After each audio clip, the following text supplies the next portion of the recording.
Por eso la vamos a saludar a la economista Antonella Gervasi, quien ya está en línea, para ayudarnos un poco a entender lo que sucedió en la Cámara de Diputados la semana pasada, el jueves pasado. Antonella, ¿cómo estás? Aquí Martín Bustamante te saluda. Hola Martín, buenas noches. Buenas noches.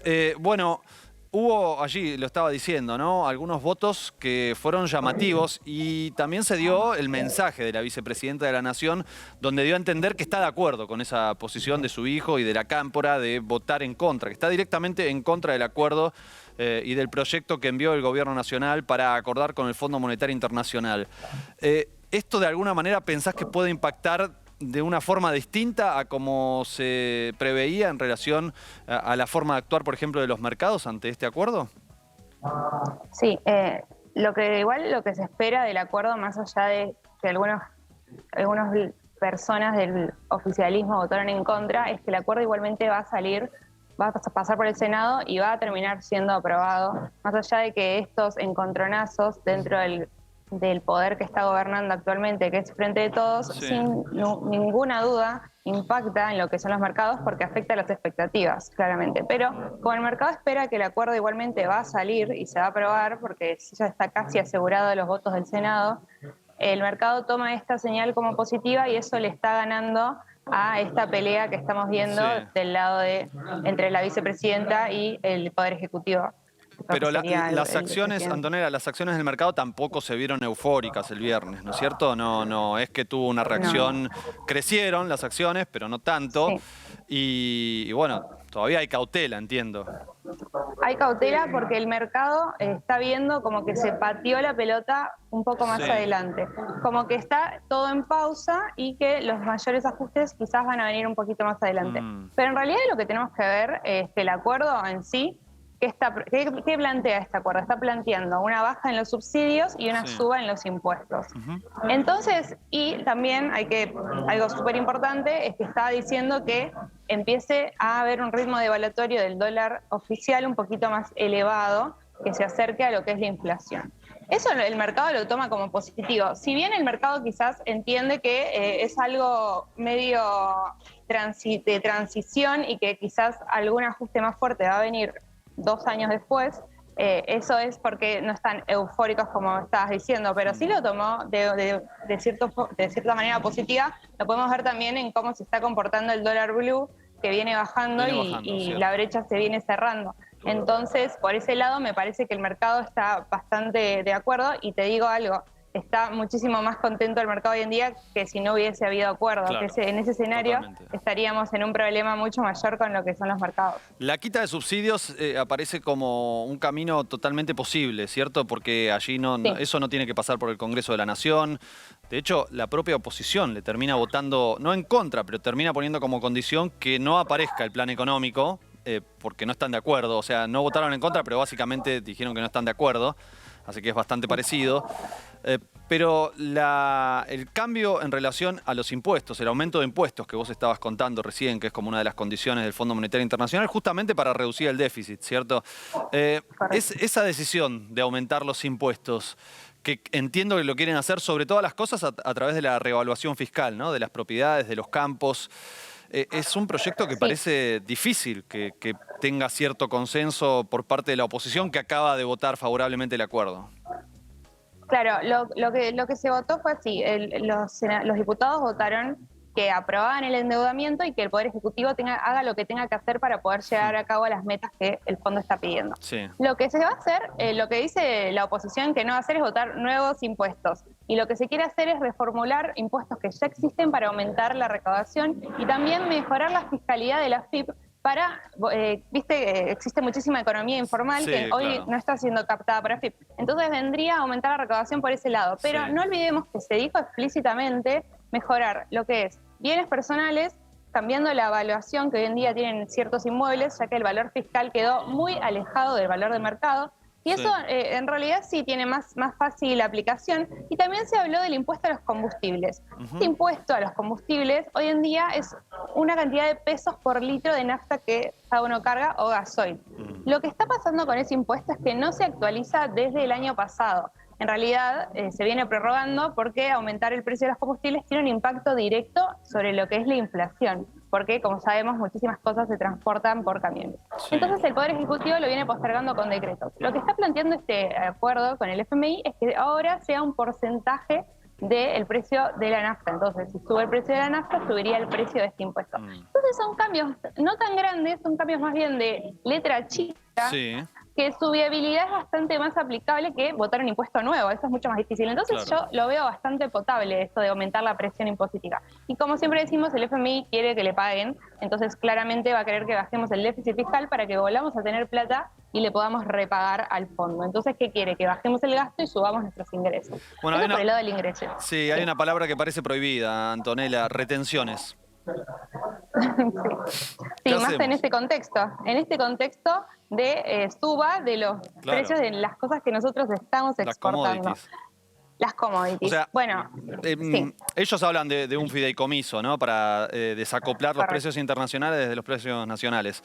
Pero el ABC de la economía, corregime, vos sos economista, el ABC de la economía indica que si querés hacer esto, no hay muchas otras soluciones, no hay mucha imaginación posible más que las retenciones, que un aumento de las retenciones móviles. Sí.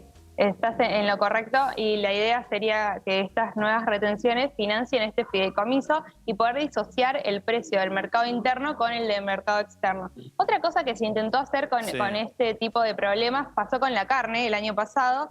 En vez de hacer un fideicomiso, lo que dijeron es no pueden exportar, ponemos un tope de las exportaciones. Me parece que perder la oportunidad de tener esta entrada de dólares con esta necesidad que tenemos, no creo que se den el lujo y entonces irían por esta vía del fideicomiso.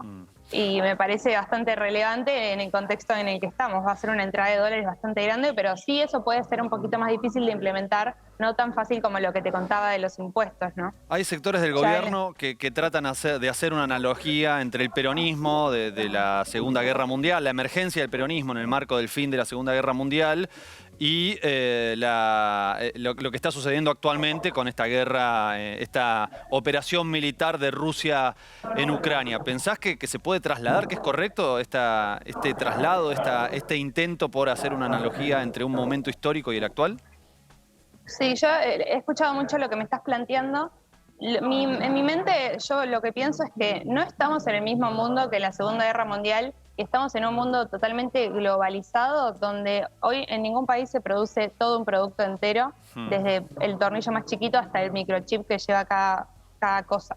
O sea, hoy en día no podemos comparar el mundo de la Segunda Guerra Mundial con el mundo en el cual vivimos. Hoy en día todo el comercio internacional está muchísimo más conectado y existen lo que son las cadenas globales de valor, donde hoy hubo muchísimos problemas con estas cadenas globales de valor en lo que fue la COVID, en la crisis del COVID-19, y ahí se vio cómo estábamos interconectados entre todos los países del mundo.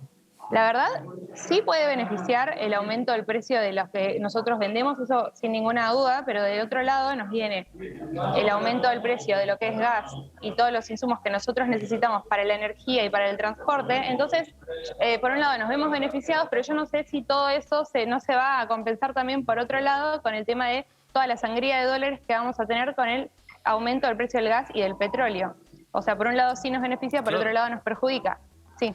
Sí, por último, Antonella, porque en el comunicado de la Cámpora y un poco también en el video de la vicepresidenta de la Nación, se observa una idea de entender que entramos en un circuito, en una situación de permanente situación posible de desestabilización a partir de estas revisiones trimestrales que va a tener el Fondo Monetario Internacional. ¿Vos pensás que efectivamente esto es así, que este tipo de acuerdo, más allá de la estabilidad y de la buena o relativamente buena reacción de los mercados, pensás que ante cada cierre, ante cada revisión, vamos a estar en una situación de bastante debilidad y de bastante posibilidad de desestabilización?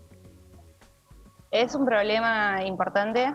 La verdad que llegar a cada 3 meses, ver si vamos a cumplir las metas que nos propone el fondo o no, va a ser algo que los mercados van a ver repercutidos, sin ninguna duda. Vamos a tener que evaluar cada 3 meses si estamos yendo bien o no en la hoja de ruta que nos puso el fondo. Esto es con respecto a la inflación, si la inflación está bajando o no, si el Tesoro se está dejando de financiar con el Banco Central, si el déficit está bajando. O sea, el gobierno va a tener que hacer las cuentas y la tarea, digámoslo de una forma así coloquial, bastante fina para poder llegar a cumplir, claro, los deberes. Hay metas que son mucho más relevantes que otras, eso sí. Entonces, cuando salgan los números, todos los mercados van a estar muy atentos y bastante alertas. Si los números son favorables, vamos a estar bien. Pero si la tarea empieza a estar capaz no tan bien y empieza a estar regular, ahí los mercados van a empezar a sobresaltarse sin ninguna duda. Bueno, me hiciste pensar que hoy en AM750 Miguel Pese habló por la mañana y dijo que van a ver el número de inflación de febrero y que a partir de allí van a decidir qué hacer con la tasa de interés. ¿Cómo te explicás esta declaración? Bueno, la inflación viene creciendo. Se espera que en febrero haya una inflación del 4%. Cuando la inflación está alta, algunas herramientas que tiene el Banco Central para poder bajarla es subir la tasa de interés. Esto es así porque, por ejemplo, si yo tengo pesos, en vez de estar la velocidad del dinero, lo que llaman los economistas, ir al dólar o quizás vendiendo o comprando cosas, lo pongo en un plazo fijo y eso hace que baje la velocidad de circulación del dinero. Esto hace que la inflación suba. Entonces, si la gente pone su plata en los bancos y la deja quieta, eso haría que la inflación empiece a descender. Eso se hace eso se sube la tasa para que la inflación empiece a bajar. El problema es que Macri, subir la tasa también. Es lo que hizo el gobierno de Macri, aspirar el dinero circulante. No le funcionó demasiado bien, hay que decirlo. No. Como única herramienta no funciona. Como única herramienta no funciona sin ninguna duda porque también Argentina tiene la inflación desde mi concepción es multicausal. Pero más allá de eso, subir la tasa de interés tiene como contracara que una persona, si quiere quizás ponerse un emprendimiento o montar una empresa y ve la tasa de interés alta, le va a convenir poner la plata en el banco y no ponerlo en un emprendimiento de la economía real. Entonces eso impacta en la actividad económica de forma negativa. Es una herramienta para controlar la inflación, pero tiene ese doble filo con el tema de la actividad económica que no es bueno.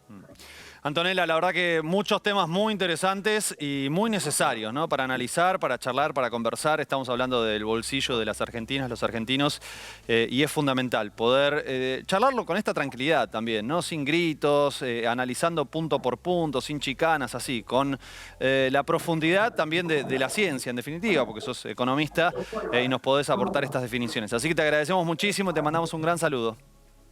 Muchas gracias.